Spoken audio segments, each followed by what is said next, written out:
Hi, and welcome to another installment of Willis Outdoors, the Camo Cook. Me and the crew just got back from fishing the salmon runoff of Lake Michigan. Well, we had a pretty decent day out on the river, so I figured it'd be a good time to show you this awesome recipe. And it's football season, and around this neck of the woods, a lot of people really like to throw their Packer parties. And this is a good recipe for if you want to get all the guys together for the game, or you got a lot of family coming over for the holidays, or in my case, it's just Monday. The salmon we're working with today are king salmon, and if you'll notice, it's not the same pink color as the Alaskan version of the pink salmon, but trust me, as soon as you take that first taste, you'll know it's salmon. The ingredients we got to work with today are actually fairly simple. All we got is apples, apple juice, salt, and, well, your fish. You'll need a good sized sheet pan, preferably one that's non-stick, so you don't get the salmon sticking to your pan and that just causes a mess, and you need a little aluminum foil to cover it. So the first step you want to do is actually salt the fish. So you're gonna I like using kosher salt for this. You can also use rock salt.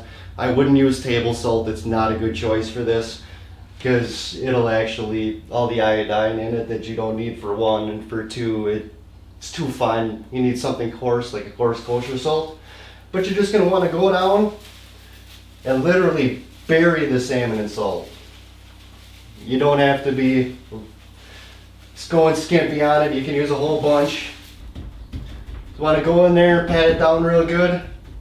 You want to remove the excess moisture on the fish before you do this. That way, you don't have too much moisture in the pan. But when you got it good and covered in salt, you want to cover it up and let it sit there for, well, about at least an hour or maybe an hour and a half. All depends on, how thick of a piece of meat, how big it is. And of course, so I'm gonna let this one sit for probably about an hour and 15 minutes, and then we'll get on to the next step. So it looks like I got some time to kill. See you guys in a bit. Okay, now that we've let our salmon cure in the salt for, I don't know, a little over an hour, maybe an hour and a half, we want to take off and rinse all the salt off of it. Make sure it's clean. Don't get too rough with it, but rinse off all the excess salt. You're going to want to pat it dry really good. Make sure you take off all the excess water on it. Now, first thing we got to do is cut the apples. I like using Red Delicious apples for this one because it's not quite as tangy as some of the green apples, but really any apple will do. Besides, these ones are delicious.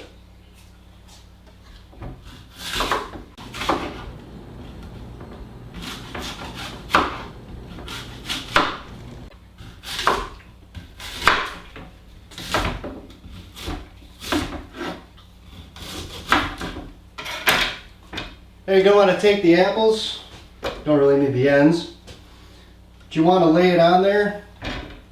Make sure you cover it up. It protects the meat a little bit from getting overcooked. Plus all the juices seep into the salmon as it's cooking.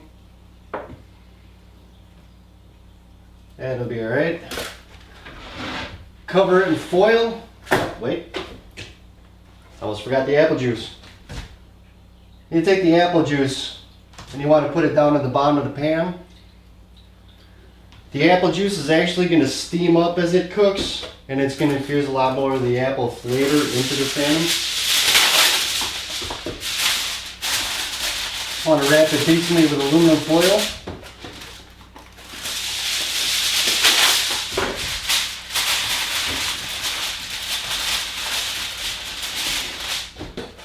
Make sure it's wrapped up really good.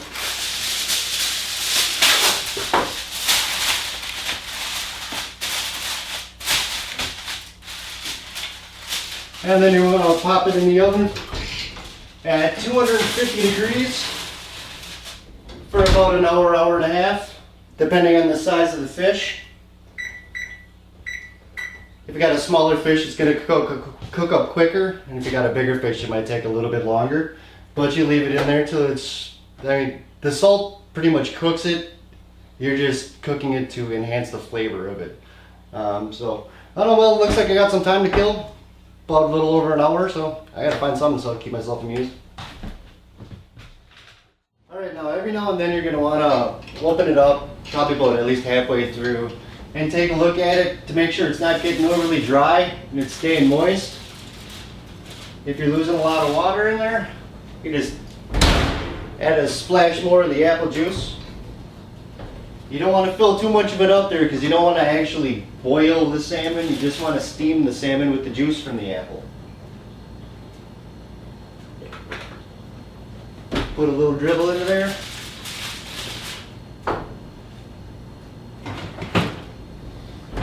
Close it back up. The other one's got a little bit longer, so guess I got more time to kill.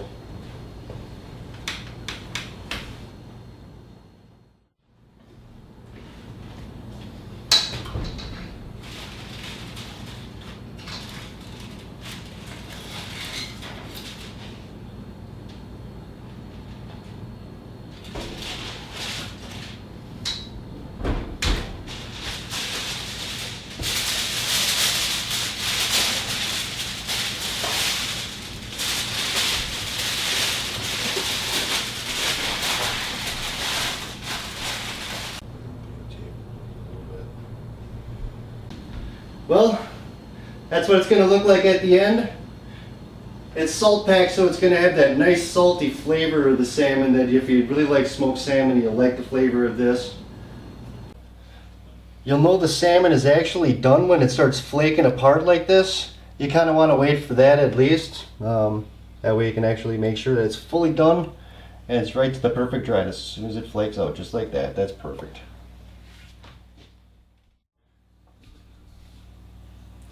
So I hope you enjoyed the recipe. Hope you're looking on trying it out. Just keep checking back to Willis Outdoors, the Camo Cook. We'll have plenty of wild game recipes coming up. Deer hunting just started in Wisconsin, so we'll have plenty of venison recipes coming at you. Plus, we still got a lot of salmon in the freezer, walleye fishing, you name it. We do it, so we come back with a lot of wild game, so we'll have a lot coming at you. See you soon.